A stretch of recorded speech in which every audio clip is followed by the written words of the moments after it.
nice seeing it on a big screen with full 5.1 all surround. Some of these movies we actually hadn't seen on the screen like that, so we played the intro. It's a big treat for us. Well, obviously Killzone 2 is it's an FPS, it's a shooter game, but I think what makes it special is that it really utilizes the capability of the PlayStation 3.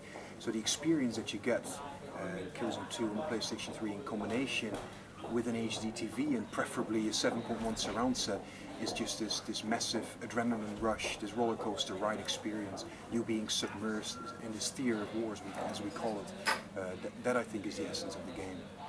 Well, a lot of the roles start mimicking roles in the movie industry. So we have directors and we have art directors, of course, which are also roles that they have in the movie industry. We're even kind of working with cutscene directors, for example, which are almost like directors of photography in movies.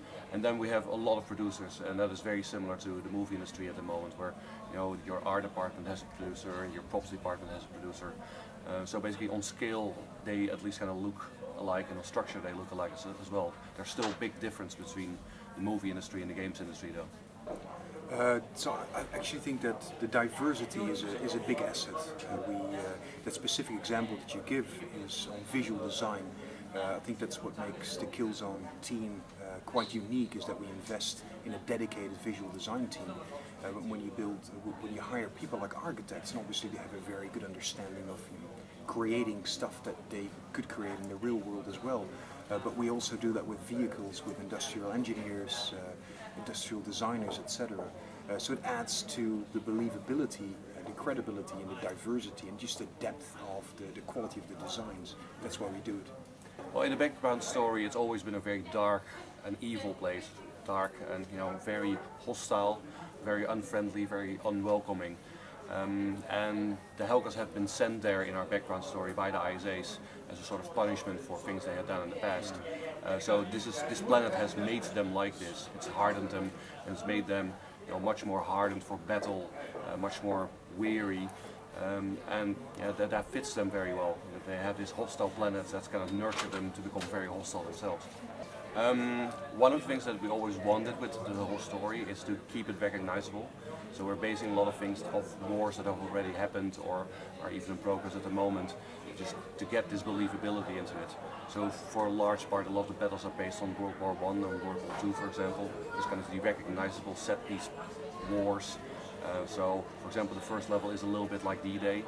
There's another level that's a little bit more like some scenes in other movies that we've seen, like Full Metal Jacket, for example, Apocalypse Now.